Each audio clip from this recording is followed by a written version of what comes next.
Captions in English, please. So this is the fourth video on chapter 5. It's about ionic compound containing a polyatomic ion. Some ionic compounds contain polyatomic ions, and so as a reminder, a polyatomic ion is ions, so they behave as ions, but they are composed of a group of atoms that are bonded strongly together by covalent bonds. And so they stay together. They don't change the bonding, and so they behave as ions. So they have an overall charge, or positive or negative. So ionic compounds containing polyatomic ions are named using the same procedure we applied to other ionic compounds, except that we use the name of the polyatomic ion whenever it occurs. And so the polyatomic ion name does not change. You just take it as it is written on the list. So here is a table with the names. So we have ammonium, nitrite, nitrate, sulfite, sulfate, etc. And so among these, there are some that you will be asked to remember and memorize. And these are the ammonium, NH4+. So when hydrogen is bonded to nitrogen, the nitrate, NO3 -1, the hydroxide ion, which is OH-. This is important for base, basic compounds. HCO3 -1, it's the hydrogen carbonate. CO3 -2, that's the carbonate. SO4 -2, that's the sulfate. And PO4 -3, it's the phosphate. So there is a mnemonic below here to help you remember the ones that you need to remember. So, hi, Nick the camel ate supper in Phoenix. So it's meant for you to remember so most of the polyatomic ions are oxyanions, which means they are made of oxygen and then another non-metal. Like, for example, the phosphate, it's oxygen bonded to phosphorus. Sulfate, it's 4 oxygen bonded to sulfur. Carbonate, 3 oxygens bonded to carbon. Hydrogen carbonate, it's the carbonate, but with you add an H+ and it becomes HCO3 -1. The hydroxide, it's hydrogen bonded to oxygen. The nitrogen bonded to 3 oxygen is the nitrate. And then the one that is different here is the ammonium. Ammonium is made of nitrogen bonded to 4 hydrogens. So the the H here is for the ammonium, or maybe for the oxygen. I'm not sure how you can use this, but it can be H bonded to oxygen, the hydroxide, Nic for nitrate, N bonded to oxygen, the camel, so C bonded to oxygen is the carbonate, H super, so it's for S is for sulfate bonded to oxygen, and then in Phoenix, the P is for the phosphate bonded to oxygen. Anyway, so these are the ones you need to memorize because they will come up a lot. And it's important that you recognize them in formulas of compounds. Otherwise, you will have the other, they will be given to you, the name and the formula of the ion. So, naming ionic compound containing an oxyanion. So most polyatomic ions are oxyanion, which means they are containing oxygen, right? Oxy for oxygen, anion because it's negative ions made of several non-metals. And so when a series of oxyanion contains different numbers of oxygen atoms, they are named systematically according to the number of oxygen atom in the ion. And so if there are 2 ions in the series, The one with more oxygen atoms will be named with the ending 8, and the one with fewer oxygen atoms will be named with the ending "ite." For example, when you look at the nitrate, it's N with 3 oxygens bonded to it with 1 negative charge, and it's called the nitrate because it's from nitrogen bonded to oxygen. Now, if you remove 1 oxygen and you look at NO2 negative 1, it's called the nitrite ion, 1 less oxygen, and so the ending changes to "ite." Same with sulfate. Sulfate is the sulfur bonded to 4 oxygen, and if you remove 1 oxygen, it becomes the sulfite, SO3 negative 2. And if there are more than 2 ions in the series, then the prefix hypo for less than and per for more than are used. So let's look at an example. If we look at the chlorate, ClO3, so it's the chlorine atom bonded to 3 oxygen, and so the base name will be the chlorate, and so this is the chlorate. Then if you remove 1 oxygen, you get the chlorite, so ClO2 negative 1 is the chlorite. If you give 1 more oxygen to the chlorate, it's going to be, the perchlorate. Perchlorate, 1 more oxygen than the chlorate, because it's ClO4 negative 1.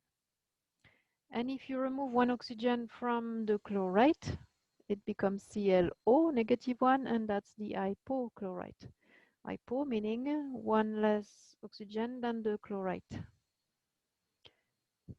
So this works for most halogens. So let's look at iodine. The iodate is IO3 negative 1. So 3 oxygens bonded to iodine. If you remove 1 oxygen, it becomes IO2 negative 1, and it's named the iodide.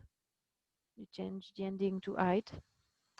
Now, if you give 1 more oxygen to the iodate, it becomes the periodate, IO4 negative 1. And if you remove 1 oxygen to the iodide, it's the hypoiodide, IO negative 1. Same with bromine. We have the bromate as BrO3 negative 1. If you remove 1 oxygen, it's BrO2 negative 1, and it's the bromite. If you give 1 more oxygen to the bromate, it's the perbromate, and it's BrO4 negative 1. And if you remove 1 oxygen to the bromite, it's the hypobromite, and it's BrO negative 1. So notice how the charges are always the same, 1 negative charges. And the ion in 8, ending in 8, has 3 oxygen. The one in 8 has 2 oxygen. The one with hypochlorite, hypo, and the ending in 8 is 1 oxygen. And the one pair ending in 8 is 4 oxygen. So this way, it's not this systematic way of naming them helps, naming them easily. So you're experiencing, polyatomic ions every day. For example, at home, you probably have some bleach, household bleach, and the main active ingredient in bleach is the sodium hypochlorite. Sodium, Na, and hypochlorite is ClO, negative 1, but with sodium being Na+, then the formula is NaClO for the sodium hypochlorite. And so it acts as to destroy color-causing molecules, and it kills bacteria. So it's used to disinfect, kitchen, bathroom. Baking soda, I'm sure you use baking soda at home to bake. And the active ingredient in there is, or actually the powder is only sodium bicarbonate. Formula is NaHCO3. So that's baking soda. or sodium bicarbonate or sodium hydrogen carbonate. And this acts as a source of carbon dioxide gas when you're baking, and this allows your cakes to, swell and be more voluminous. You may have some calcium carbonate in your home as antacid. So calcium carbonate is the active ingredient in antacid, such as Tums or alkali mints, because it neutralizes the stomach acid. And sodium nitrite is also often found as a food additive to preserve packaged meat, such as ham, hot dogs, bologna. Sodium nitrites inhibits the growth of bacteria, and especially those that cause botulism. So it's helpful to preserve, even though it's not recommended to eat too much nitrates. So let's write type 1 and type 2 ionic compounds name that include polyatomic ions. So let's go through examples. NH4Cl. So the reason why we ask you to memorize those few polyatomic ions is because they are pretty common. And here it's important for you to recognize that NH4 is the ammonium ion. And so for the name, you just take the name of the ammonium, and then the second nonmetal will be chloride here. So notice how this is an ionic compound because it's made of ions, NH4 plus and Cl minus. However, it's made of nonmetals only. This is why it's critical that you recognize NH4 as the ammonium ion. CaOH 2 times is the calcium hydroxide. Calcium is a type 1 metal, so we don't need a Roman numeral. And then you need to recognize OH as the hydroxide ion. And again, it's one you need to memorize. And it's easy to see here that it's the hydroxide ion because it's in parentheses. K2SO4 is a potassium sulfate. Potassium is a type 1 metal, so we don't need a Roman numeral. And then here, hopefully, you recognize the SO4 as the sulfate, another one you need to learn. So just use the name sulfate. So let's look at examples of ionic compound that contain type 2 metals, like FeNO3 3 times. So Fe is iron, and NO3, so that's another polyatomic ion you need to learn, that's the nitrate. NO3 has one negative charge, and there is 3 of them in this formula. So that's a total of 3 negative charges in this formula that need to be cancelled by 3 positive charges that will be carried by the iron. So iron in this formula is iron 3 plus. Right? We found out by using the charge on the nitrate. So the name then needs to say that it's iron 3 plus by saying iron 3 nitrate. So notice how the anion, you just use the name of the polyatomic ion. Let's look at another example, PbCO3. CO3, hopefully you recognize this as the carbonate. So that's again another polyatomic ion that you need to learn. The carbonate has 2 negative charges in its ion. And so there is 1 carbonate, so 2 negative charges in total. They need to be cancelled by 2 positive charges that will have to be carried by the lead. So lead in this compound is Pb2 plus, because the carbonate is 2 minus, and one of each ion makes this formula neutral. So the name will be lead 2. We need to indicate the charge in the Roman numerals. Carbonate. Lead 2 carbonate. Let's look at some more examples where we have the names of ionic compounds, and we need to find out the formula. So we have cadmium phosphate.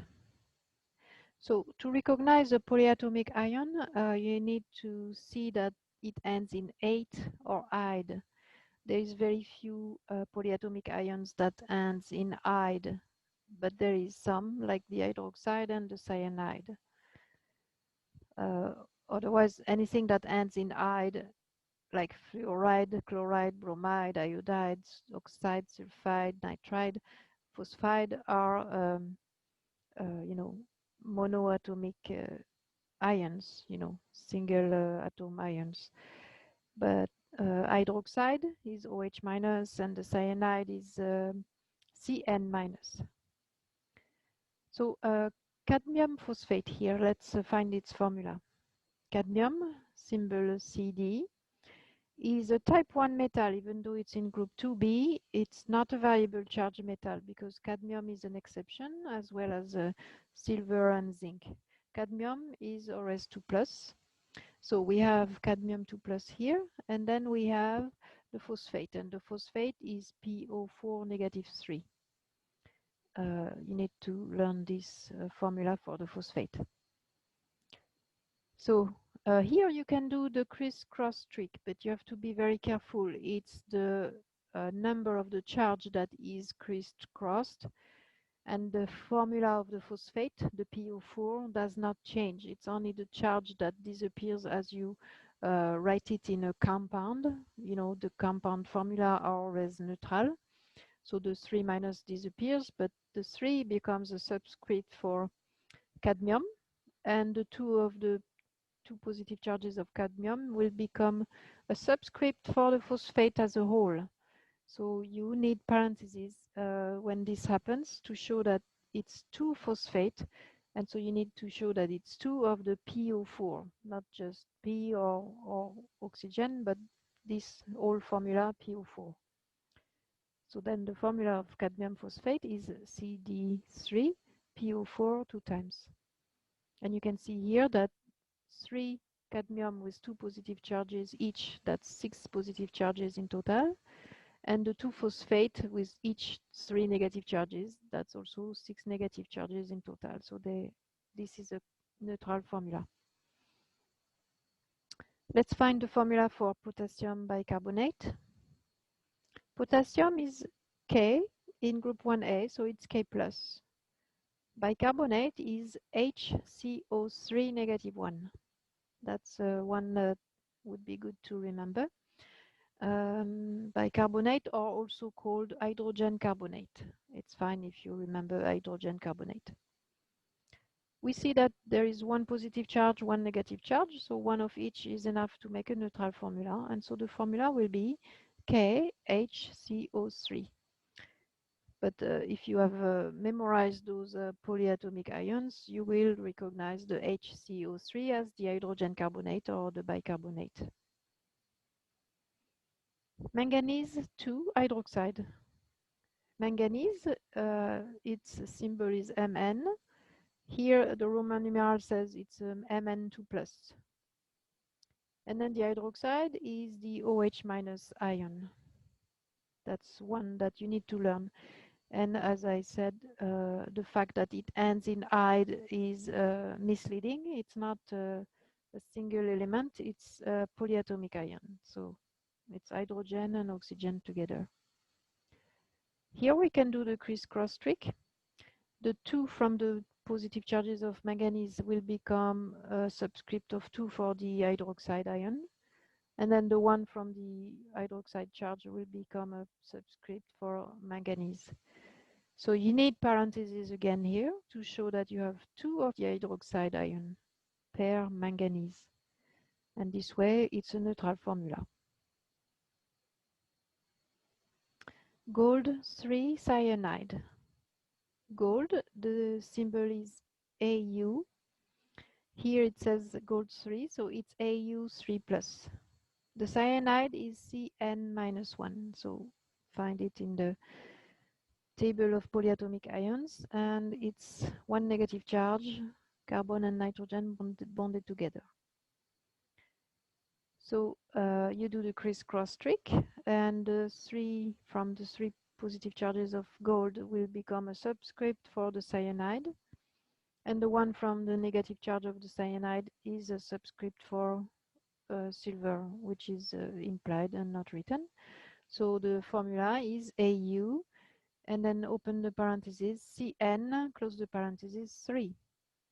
So we need to show that we have 3 of the cyanide. So you need parentheses around the cyanide, and the little 3 as the subscript here says it's 3 cyanide for 1 gold ion.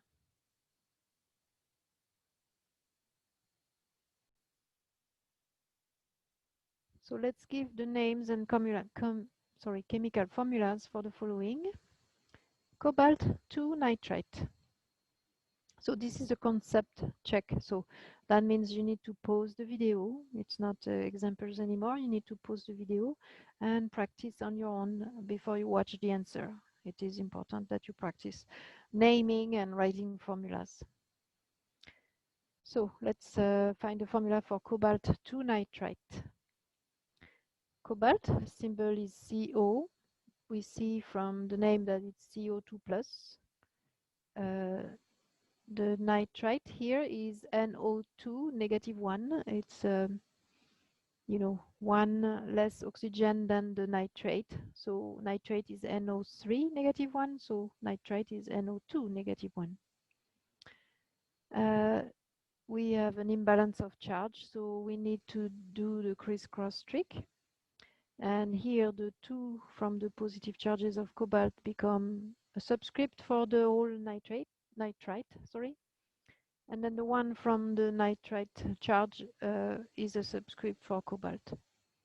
So the formula of cobalt 2 nitrate is CO, open the parentheses, NO2, close the parentheses, 2. So you need 2 nitrite per cobalt. So here parentheses are necessary around the nitrite to show that there is 2 nitrites per cobalt. Lithium cyanide. Lithium is in group 1A, it's Li plus. Cyanide is the Cn negative 1 ion. Here we can see that they each have 1 positive charge, 1 negative charge, so one of each ion will make it a neutral formula, and so it's LiCN. And when we have only 1 of the polyatomic ion, we don't need the parentheses. Let's find the formula of potassium chromate. Potassium is K, it's in group 1A, so it's K plus. Chromate is CrO4 negative 2. This one is not to be known by heart, so you would be provided with the formula for the chromate. So let's do the criss-cross trick here. And you can see that you need 2 potassium per chromate, right? So the formula will be K2CrO4. Because we need only 1 of the chromate ion, there's no need for parentheses around the chromate. And then we need 2 potassium to cancel the charges on the chromate.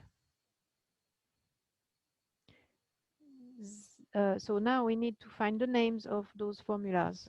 ZnOH 2 times. So Zn is zinc, and zinc is a type 1 metal.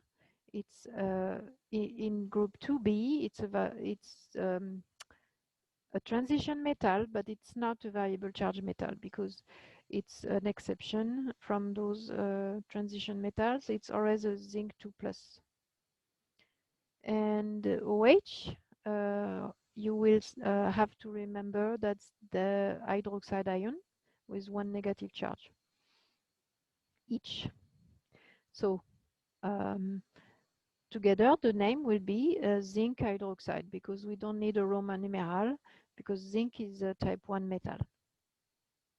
And for the anion, you just take the name of the polyatomic ion. Let's name Cu C2H3O2 two times.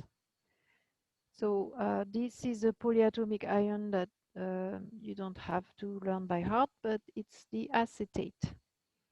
Cu is the copper. It's a type 2 metal. It's in group 1b. It's a variable charge metal. And so C2H3O2 -1 is the acetate. And we have two acetate per formula, right? So 2 times 1 negative charge, we have 2 negative charges in total in this formula. So the copper will need to cancel those 2 negative charges by having 2 positive charges. So that means in the names, we will show that copper is a copper 2+ in this formula by saying copper 2 acetate.